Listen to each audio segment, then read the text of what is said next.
the final whistle where I hit up on stories from around the country. First up, Chris Kluwe, the real racist. Maybe, maybe not. Nah. In my opinion, he's projecting his own racism. I'm sorry, it's kind of harsh. Not racism, but his own bigotry. He's projecting his own bigotry. Look, he's a former NFL punter. He was fired from his high school coaching job because he delivered a speech at the Huntington Beach City Council meeting. And he labeled MAGA, me, a Latino, as a Nazi movement. Extreme comparisons equating the political slogan to one of history's most genocidal regimes, which is what leftists always do. It was a reckless smear. It dehumanizes the millions. And it actually mirrors the kind of divisive prejudice tactics he claims to oppose.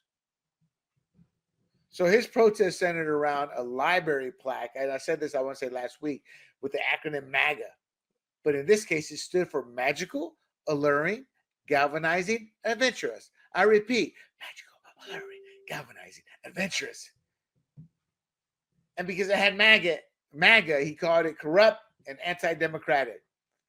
Yet his own rhetoric accuses us, supporters of MAGA, of racism, fascism. No evidence. He just says that it is what it is.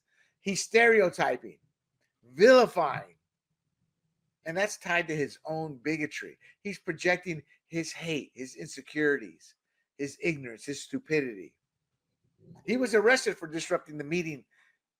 And that further suggests a refusal to engage in civil discourse. And it undercuts his moral stance.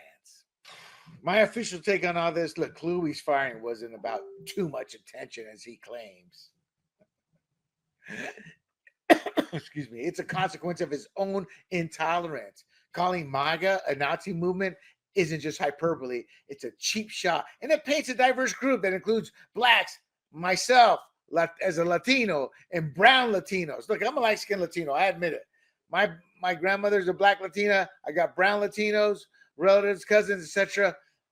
But he's painting this diverse group of blacks, Latinos, Asians, and yes, even LGBT, not Q. Oh, I don't know. LGB, how's that? I don't know about the rest of it. As evil incarnate.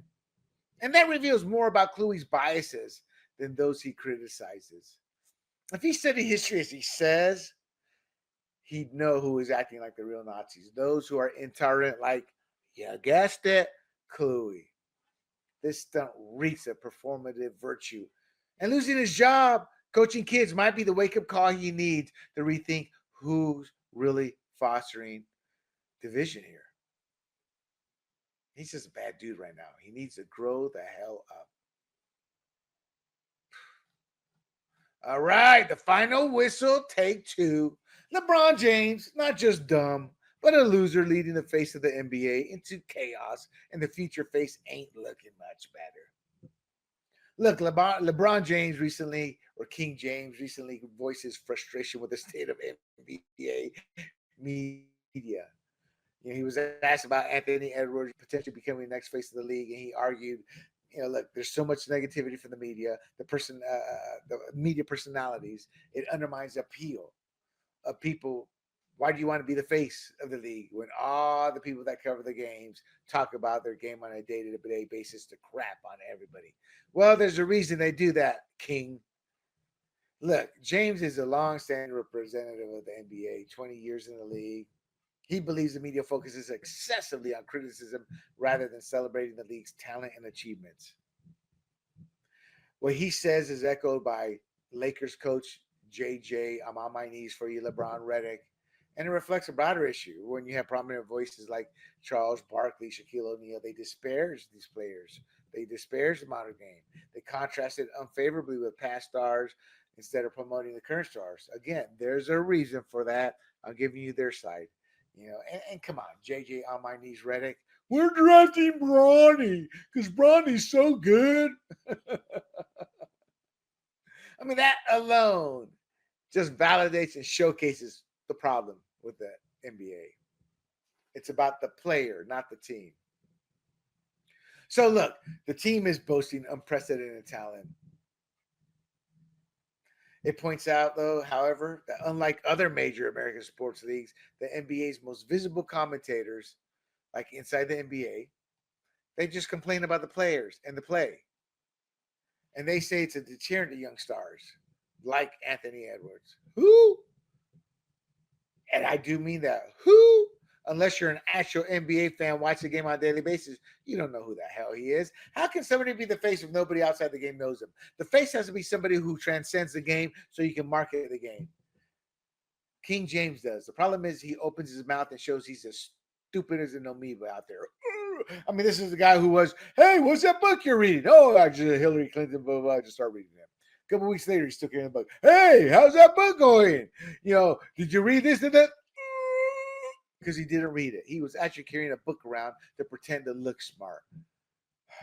Whoever his PR manager is, fire him. Now, they're complaining that these players are cast in a negative light in the media. Well, when you do stupid things like that, when you go political, that's going to happen. Well, that doesn't happen to Tom Brady or Patrick Mahomes. When have you heard them talk politics? When have you heard them trying to give their opinion on something they know nothing of? And that just dribble, that's not quite true. But if you don't know what you're talking about, shut the bleep up. And LeBron doesn't know what he's talking about a lot of the time. And he still chooses not to shut the bleep up. Look, the media's entrenched because y'all are your own worst enemy and give them the news, the fodder. Look, I'd argue LeBron's onto something, but the real problem goes way beyond just the media. It's the game itself that's become damn near unwatchable. Between players palming the ball like it's a grapefruit, walking 3 steps without a dribble, and double dribbling like it's street ball mixtape, the rules feel more like suggestions. Then you've got guys not even giving 100%, jogging back while whining about a missed call. Luka, as the play keeps going. Total prima donna crap. These guys are raking in hundreds of millions, yet some act like they're enslaved on the plantation when they talk about slave ownership. No, bro, you're getting paid over $100 million in a guaranteed contract to play the game you love. Do not even think of playing the race game, the slave game with that. And that's what they do. And they wonder why that turns people off. Then you add in players sitting out games for load management when a family ends up paying a couple $100 to take their kids to a basketball game, if not more. And their player they're hoping to see, they're wearing the jersey, they got their cap on their gear. Huh? Is he gonna play? Is LeBron gonna play, Daddy? I hope so. Deep down, the father knows what's just happened to load management, and he's sitting out. Then you got them being politically and woke, pushing the racism of BLM while conveniently ignoring China's human rights abuses as they produce their gear that they sell to Americans. And they're crying about bigotry toward minorities while turning a blind eye to the actual issues happening around the globe that they're directly involved in. Yes, the Chinese are mistreating and have. Oh, who do they have? It's a mother. They have Muslims in concentration camps. I had to think on it. The Uyghurs. They're a Muslim ethnic minority in China's Xinjiang regime. Excuse me. So the NBA is turned into a soap opera, people, is what happened. Jump shots. Stands are half empty because of everything I've said, and the TV's off at my house. But it's the media being negative. That's the problem.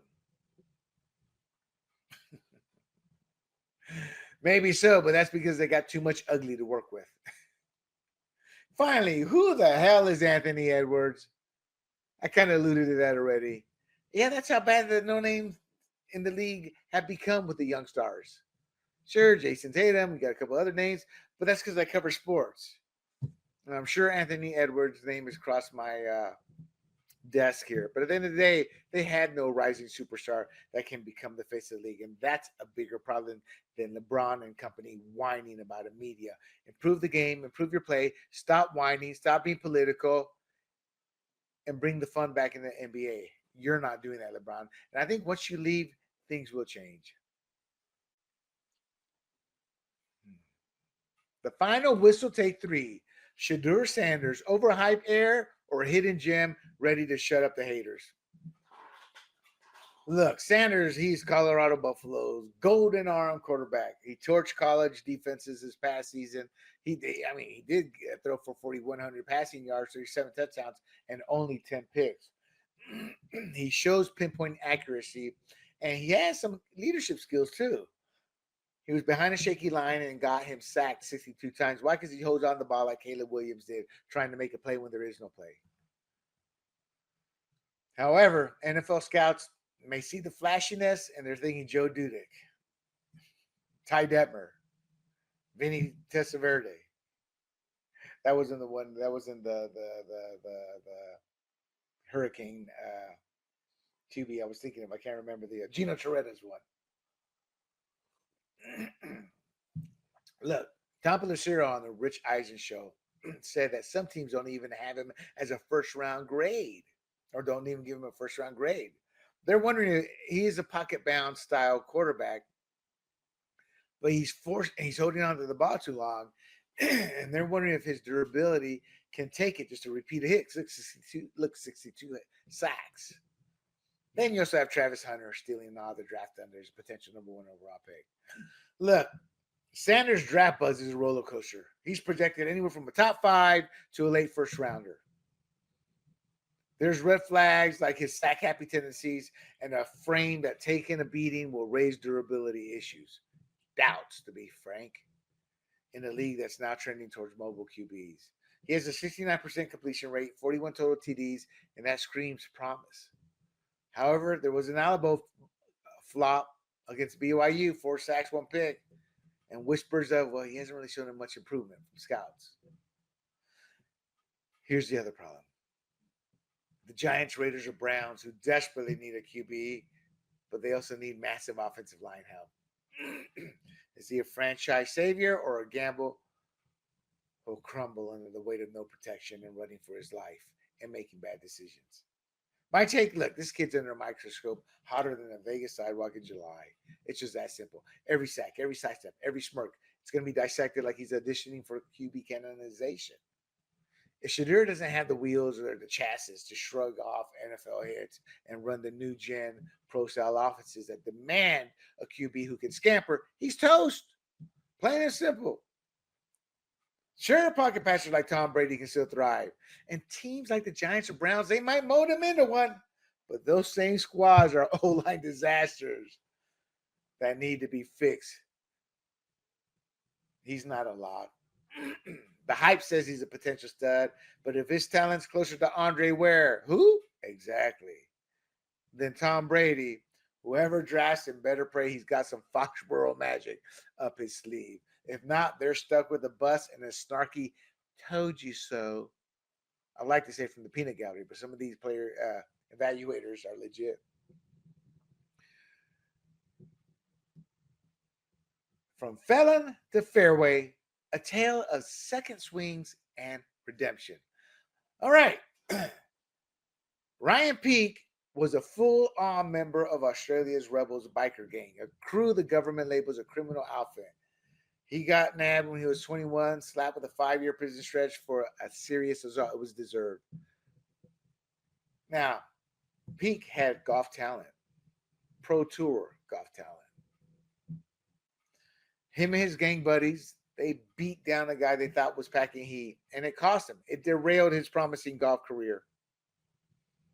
And I guess he kicked it off alongside Cameron Smith. So his tale starts rough. Once a Rebels gang enforcer, he deservedly did hard time. And that was in 2014. But golf put him back because there was a coach, Richie Smith, who gave him a lifeline to hit the links again. So by fast forward to March 2nd, 2025, 31-year-old Aussie turned pro rookie. He clinched the New Zealand Open at Millbrook Resort. He dropped the 23 under score with a clutch 8-foot par putt on the last hole to dodge a playoff. Won $112,000. That's not chump change. And he won, more importantly, a spot in the 2025 British Open. However, he's going to have to go through visa delays because he barely got into New Zealand because he's a former criminal. So he's better work on that now to be able to get the Britain. So this is a full circle flex from his junior days with Smith to a major comeback, though his rap sheet still dogs him, as I just said. Barely got into New Zealand. He's going to struggle to get in Great Britain, but he will. Look, on the serious though, Peake's win was not a cakewalk. Look, he has a criminal past, people. And he didn't even land in New Zealand until Tuesday, 2 days before the tourney, because of immigration red tape, because of that assault conviction. So he's been scrambling. But that's on him. Don't forget that. His criminal past, these delays in our country, you have to vet who you let in. Hint, Democrats. That's a good idea. He trailed by 4 shots going to the final round. And again, fired 66 to edge out Jack Thompson, Ian Simon, and Kazuki Higa by a single stroke. He's got grit. Give him that. But then again, he's beat up somebody and been in a bike gang. So he has grit. So look, while Ryan's Peake story is a rare rocket shot from idiot to elitism, it's also a neon sign flashing hope for rehabilitation against all odds. The recidivity rate, I think, is like 80% here in the States. And that means you get out once you're paroled, you're going to 80% chance you're coming back in. So, and sure, going from biker gang thug to British open contender, that's a Hollywood script on steroids. But if we can judge even a fraction of former offenders into being productive citizens, whether it's fixing cars or managing a burger joint, I'd call that a win. I hope Peake doesn't just bask in the fairway glory. He's got a shot to be a role model here. Strutting in the prisons with a 9-iron and a story that screams second chances. If he can show those guys behind bars that life's not just about trading punches, but picking up the pieces, well, he might just turn a few more lost causes into long shots worth rooting for.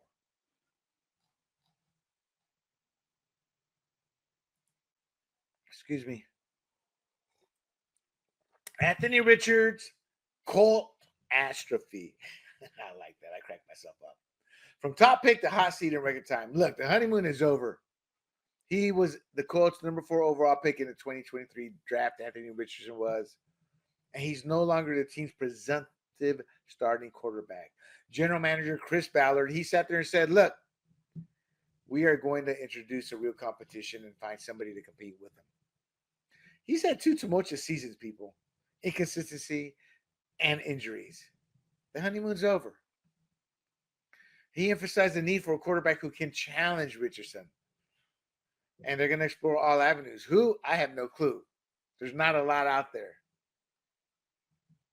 So, it won't take much to beat him out, though. He really is not a great quarterback. Has a big-sized body to knock people over, but he's also injury-prone. They're talking candidates Gardner Minshew. Really? Well, I don't know. Maybe somebody through the draft. I don't know. Do you take the kid so high?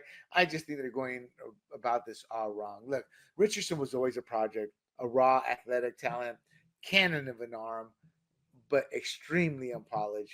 And the Colts knew that when they drafted him. I kept saying that this kid's a project. It's going to take a few years. I was saying 3 to 5 years.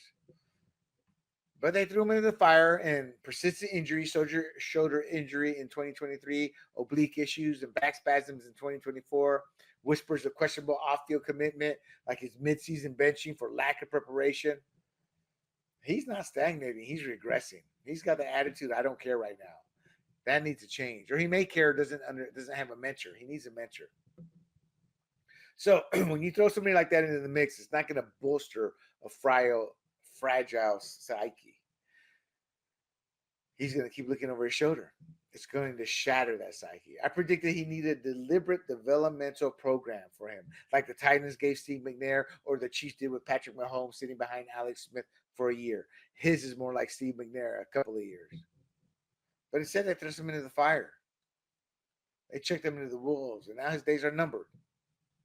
He'll lean harder on his legs now because he's a big kid, but that's just that will just pile on more injuries. He's already proven he's injury prone, and he'll never grow into the pasture they hope for. Not with the road they're taking. The road they're taking leads to a busted prospect, not a franchise savior. The final whistle takes 6. Kicker conundrums. Tucker's trouble versus Watson's legacy. All right, there are now 16 allegations of sexual misconduct against Ravens kicker Justin Tucker, and they come from massage therapists from 8 Baltimore area spas that range from 2012 to 2016. These claims are under NFL investigation. Now remember, Deshaun Watson was suspended for 11 games. Those demanding the team cut him, those demanding the team do this, this, and this. Well, they didn't do that to Deshaun Watson. So the GM, Eric DeCosta, and Coach John Harbaugh, they've labeled the allegations as serious and concerning. But as the Browns and Texas did, we're going to wait for the NFL's investigation outcome to complete. The Me Too movement is over. Were the 16 women lying? I don't know. I would say not. Not when it's that many. However, with Watson, it was different. I just said the Texas Browns were waiting, but they really weren't. The Browns went ahead and traded for him. They said, we don't care. We're going to trade for him. The Texans were caught doing something. They had to pay a big old fine. Even the DA, you can indict a ham sandwich, chose not to indict him, played it soft, and he got off. So they all worked. I don't know if together or they were aligned with wanting to get Watson to Cleveland or what. But it was just too many red flags. I just wanted a fair investigation. Same thing with Tucker. If he's as guilty as Watson is, that I believe that's Watson is, chuck his ass. Now, Tucker has a historical accuracy of 89%. He had a down season. He still got a strong leg. So they've got issues here in terms of what they want to do. You cut one of the best kickers in the NFL history, or do you do what the Browns, Texans, and the NFL did, ignore it, and when the data evidence is just too much, or the NFL the backlash is just too much to deal with, suspend him for 11 games. With Tucker, they're just going to cut him, throw him under the bus. Look, if he's guilty, he should face the music. Fair's fair. The real hypocrisy I have is the flip-flopping crowds. Those who cape for Watson's redemption are now sharpening pitchforks for Tucker. And Watson's detractors, well, they've gotten eerily quiet. Why? Because it's a tribal race game. If Tucker's guilty, hammer his ass. The Ravens are wise to wait. The Me Too movement is over. Just accusing somebody no longer cuts it. That's the only thing. I think that's a fair thing to do. However, Tucker's under a hotter spotlight now and is a kicker again. He's not a Golden Boy QB. And he's likelier to get thrown under the bus treatment more than being shielded. So let's see how this circus plays out. The final whistle, number 7, tush push drama. The Packers wanted out. The NFL might just say, So the Green Bay Packers have formally proposed a rule change for the NFL to ban the Eagles' highly effective tush push. Look, this is going to come up for a vote, and the NFL voters are going to vote on it this coming month, maybe this month. I don't know, this month or April.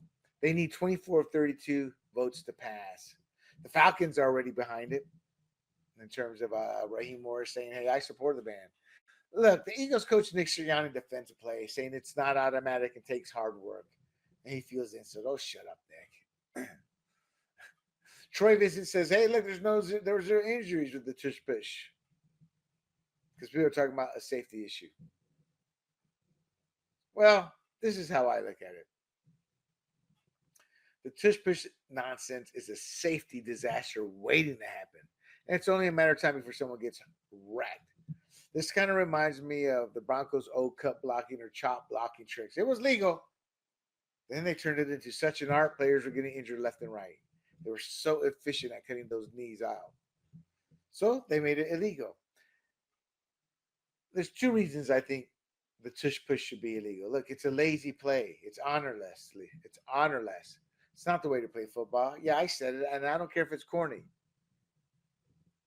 But the injuries will happen when teams get tired of teams using this. What's going to happen, you're going to get some players who are going to designate themselves. As soon as the play starts, I'm just going to jump right on in there with the legs. I'm going to start snapping some knees, hitting some knees, twisting some knees. That's what's going to happen. So ban it before the inevitable blows up. It's a lazy play, and the injuries will come through cheap shots eventually. The final whistle, take 8. Gruden's back in the ring. I guess the Bucks decided sticks and stones don't break their honor as they should have. So the Buccaneers reinstated Gruden into the Ring of Honor. They took him off in 2021 because of emails that the left-wing media deemed racist, homophobic, and misogynistic. Now, players came to his defense. As a man, I've seen worse as a sailor in locker rooms as well. Anybody who's done sports will tell you that. And there's a reason for this. I'm not defending any racism or bigotry. I'm defending how things go down. Well, first of all, though, Gruden did coach the Bucks from 2002 to 2008 and led them to their first Super Bowl win. And this came about because he reconciled with the Glazer family at a memorial for defensive coordinator Monty Kiffin. He was a legend in the NFL in July 2024. So they decided to honor him. Now, my take, Gruden's no racist. He got into a heated spat with the Maurice Smith, and his words got slapped with a racist, homophobic, misogynistic label. As a sailor, again, a sports guy, I've heard worse in locker rooms. It's crude, dumb, and how folks jaw at each other. It's sad but true, but it's not inherently racist. Latinos, and I am Latino, blacks, whites, Asians, have all slung words like that. I haven't. It doesn't mean they hate each other. We only saw Gruden's emails. We did not see Smith's or anyone else's. It's funny how that works. People claim there was a hit job to take Gruden out. All the evidence and how this played out kind of gives credence to that. The Maurice is not a saint. He's played the race card before, falsely playing it for points. And Gruden has a lawsuit against the NFL that's still kicking. So this ain't over. Black NFL players have backed Gruden. They're like, no, this guy ain't racist. Kind of like Joe Rogan when he went through his thing. The leftist media wanted to demagogue him and destroy him because he was working against them politically. Gruden doesn't play the political nonsense. Players love him. I wouldn't say love him, but there's some of them are defending him. This isn't about excusing bigotry. It's about calling out one-sided outrage machine, and let's dig for the truth. Let's find out what Maurice Smith said, what the other emails are. Like 60,000 emails, of my understanding. And always get our Grudens? No, I want the whole story. Context is everything. So he's back in the Ring of Honor for his coaching. He's still in the NFL orbit with the Saints and consulting as well in the NFL. If he were truly racist, would that happen? Hell no. The final whistle, number 9. Le'Veon Bell tackles Elon Musk haters like they're a weak defensive line. Look, former NFL star Le'Veon Bell, he went to X and he defended Elon Musk against critics. He talked about the achievements of SpaceX, the ownership of the platform. He praised, extended to Donald Trump. He highlighted their contributions, all amid the backlash over Musk's role in DOGE, the Department of Government Efficiency. And all they're trying to do is cut government spending. You think everybody would be happy with that?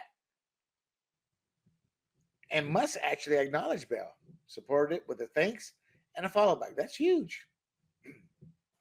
Bell also mocked those labeling Musk as stupid, showcasing the irony of criticizing the billionaire innovator on his own app.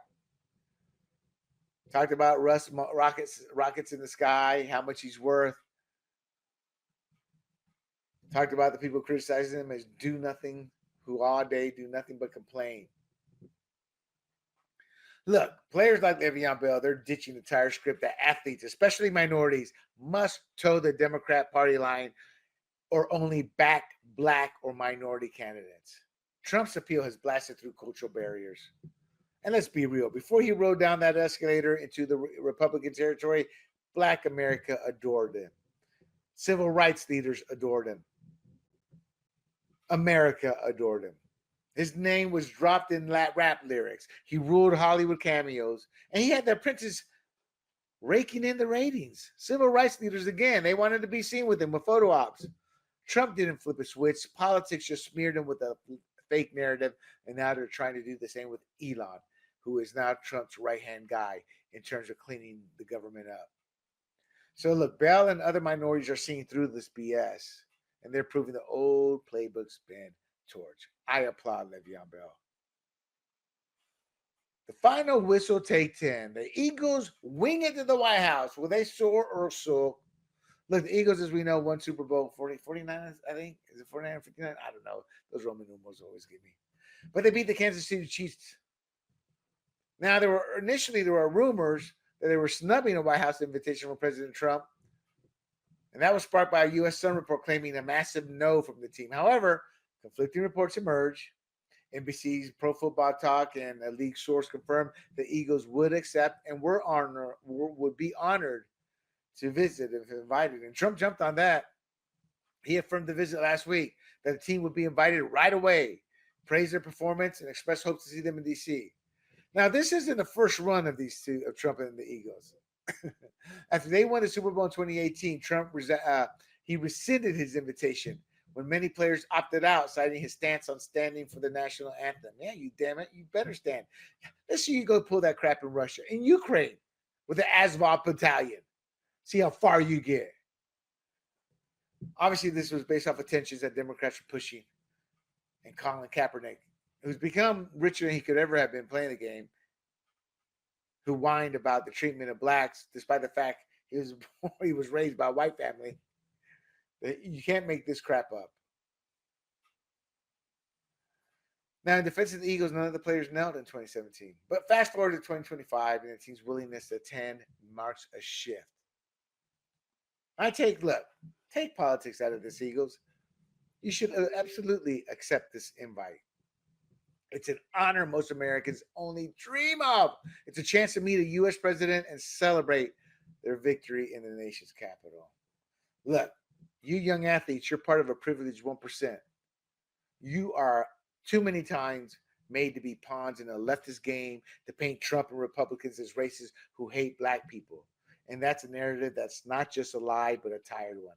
If racism was rampant or was the rampant plague they claim, why did Wilford Riley's research and hate crime hoax document over 400 fake race scandals between 2012 and 2018? And Wilford Riley's a black man, documented this. Years from now, you young players, you will look back, realize you were manipulated, and you will regret squandering a rare moment because of a cheap political flex. So grow up, take the trip, and leave the woke playbook on the bench, because this is a once-in-a-lifetime opportunity. The final whistle, take 11. Trump throws Pete Rose a bone. MLB still too lazy to catch it. Look, President Donald Trump announced on Truth Social that he intends to issue a complete pardon for Pete Rose. He just died this past year, September 2024, at age 83. He's going to do that within the next few weeks. Pete Rose has a lifetime ban from Major League Baseball, exclusion from the Hall of Fame, and yeah, because of his gambling. Despite his record as the all-time hits leader, 4,256 hits over 24 seasons. Trump also criticized MLB for lacking the, quote, courage or decency, unquote, to induct Rose into the Hall of Fame. He said posthumously honor him. Again, this ban is because he bet on his own team. He served a 5-month prison sentence in 1990 for tax evasion, not gambling. Here's my take. He should be in the Hall of Fame. Full stop, yes. He screwed up. Gambling on baseball was dumb. And his arrogance made him his own worst enemy. A suspension fair, but a lifetime ban? Ooh, overkill. The guy never bet against himself, always on his team to win. He walked a fine line. It showed how much love he had for the game and believed in himself and his team, even though he was too thick-headed and too stupid to realize how idiotic that thought process was. However, there are worse characters enshrined in the Hall of Fame. Cooperstown, cheaters, bigots, you name it. Hopefully this pardon will nudge MLB in the right direction. And while we're at it, let's revisit shoeless Joe Jackson. Joe played to win while his teammates tanked the 1919 World Series. And he got shafted simply by association. If we're fixing past wrongs, let's give both these legends their due. The final whistle, take 12. Popovich sideline. Stroke puts hypocrite hoops guru on the bench. Look, San Antonio Spurs head coach Gregg Popovich, he's a brilliant head coach. He's going to miss the remainder of the season. He suffered a stroke November 9th. The assistant coach, Mitch Johnson, will continue on or step in as interim head coach. Popovich, 76 years old. He's coached the Spurs since 1996, led them to 5 NBA titles. They say he's going to make a full recovery, but we don't know. And out of that age, look, I'm going to be frank here. Popovich is a bigot of the highest order, a sanctimonious pig who spews venom at conservatives. I'm talking, my tone is even less than what his tone is. He brands us all racist, and yet the GOP racked up historic support from blacks and Latino voters. So what's he do? Calls us stupid. Says they're lying to us. Actually, they didn't. We kind of agree with the data we were seeing. The Republican Party has now become the party of the working class, and that drives Popovich crazy. Why? Because it's his elitist Democrat cronies and him that cozy up to the 1%, and they turn a blind eye to China's human rights atrocities. His hypocrisy is glaring, condemning us while excusing genocide and oppression abroad, all from his ivory tower, white ivory tower, literally white ivory tower. Phenomenal head coach, but as a human, he's worthless. An excuse of a human being. He'd probably cheer if I dropped dead, but I'm not him. I don't wish death on him, stroke or not. He's got a family who loves him, and his bio comes from brainwashed indoctrination he's too stupid to unravel. He smugly thinks he's holier than thou, better than Jesus, purer than Jesus. He's just too clueless to see the mirror. What a swine. Despite that, I hope he recovers, and maybe he can change. No whistle, literally. Diana Taurasi from gold medals, a green-eyed monster. Look, Diana Taurasi had an illustrious 20-season WNBA career. 3 championships, 6 Olympic medals, and 11 All-Star appearances. Undeniably legendary in the WNBA. Huh? Who? What? Yeah. She was always in the shadows as nobody cared about the WNBA. It would lose 20, 30, 40 million a year. That happened until Caitlin Clark's arrival in 2024. And even then, they were still a money loser. So rather than embracing Clark, the transformative impact Clark was making, and that eclipsed all of Taurasi's own achievements in a single season, because she drew millions, Clark did, that is, new eyes into the WNBA, the greatest ratings they had ever seen. Taurasi chose to take shots at the rookie. Petty bitterness, and it undermined her own legacy as a gracious champion. My take, look, Taurasi's resume screams greatness, but her sour attitude toward Clark, a player who did more for the WNBA's visibility in 1 year than Taurasi managed in 2 decades, paints her as a jealous relic. History will laud her stats, but the narrative will shift to Clark as the one who made the league matter to the masses. Taurasi's a mean girl. She took a jab at the future instead of a handoff to ensure its potential strength and growth. All that she's going to ensure is that she'll fade into a footnote while Clark's star probably burns bright. Congrats on the hard work, Taurasi, but good luck being remembered for anything but this. Final whistle. Round 1. Mavs trade Luka for a glass ankle Davis, and shocker, it's not going great for the Mavs. Look, Luka Doncic is now thriving with the Lakers, and they had the game. The Lakers against the Mavs. He delivered a triple-double, 19 points, 15 rebounds, 13 assists, and won the game, 107-99. And general manager of the Mavericks, Nico Harrison, had to face mocking chants of "Thank you, Nico. Thank you, Nico." Look, the Mavericks traded Doncic, a potential all-time great generational talent, for Anthony Davis, older, solid player, injury-prone. The big man had an abductor strain just 31 minutes into his Dallas tenure. Injury-prone. Both are living up to their reps. One's injury-prone and one's generational talent. The Mavs are currently struggling in 9th in the West, while the Lakers are surging to 4th. Look, this trade was a lopsided disaster from the jump. Luka's killing it with the Lakers as expected, while the Mavericks are still competitive but clearly missing their franchise cornerstone. Again, Anthony Davis living up to his rep, always injured. Luka's a rare talent. Yeah, he's got a beer gut and a hookah habit, but there were ways they could have whipped his fat ass into shape without shipping him out, and chose not to. The Mavs gave up a generational talent for a guy made of glass, and it's on track to be one of the dumbest trades in NBA history.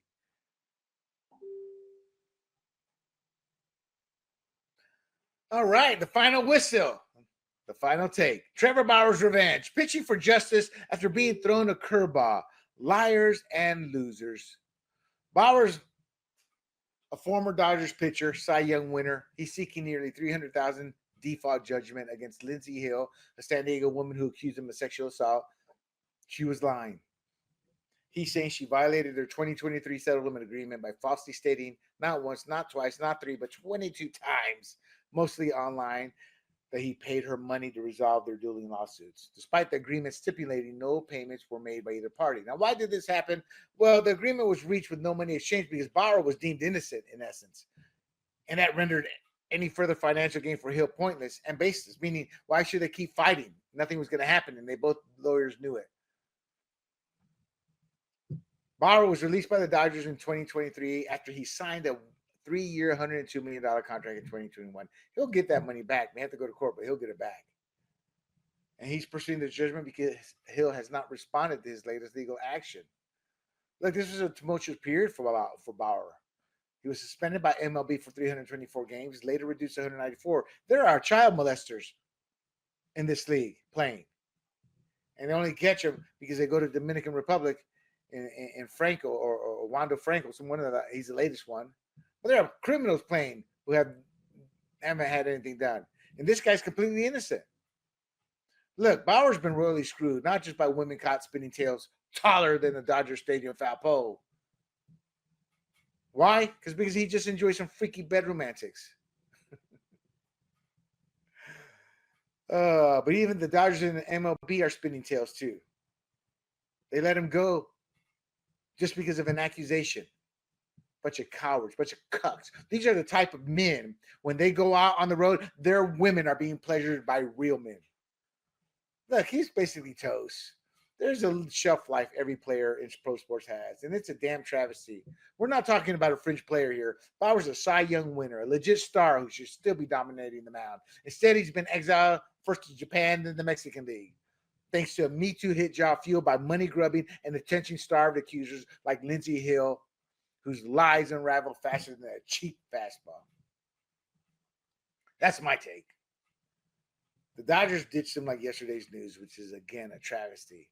MLB hung him out to dry with a suspension that stuck even after the truth came out. And that's still ongoing. As to me, there's clear collusion, in my opinion, as no one signed him since. But the winds of change are blowing. People are fed up with these political witch hunts masquerading as justice. Bauer's got a shot to swing back hard in court, I believe. And he should. He should aim for the moon. Billions, not millions. Look at CNN settlement with Navy veteran Zachary Young. They coughed up $5 million before punitive damages. And the jury hinted they were looking at $100 million in punitive damages. CNN was like, woo, let's settle. After the fact that he won in court, the $5 million, he's like, okay, I'll settle now. I was proven right. Bauer can make that look like pocket lint. Hopefully he'll take him up to the cleaners or get a massive payout. Here's hoping he sues her pants off and walks away with a fortune that make even his owed $102 million contract blush. Because this isn't just about money. It's about proving the system can't keep railroading talent over baseless lies. There you have it, my friends. Hey everybody, this is Big John from Grumblings Media, and I just want to say thank you for watching our content. If you want to support our efforts here at Grumblings Media, just smash the subscribe button right here, totally free, or just go ahead and consume more of our great content. Click either one of these two boxes.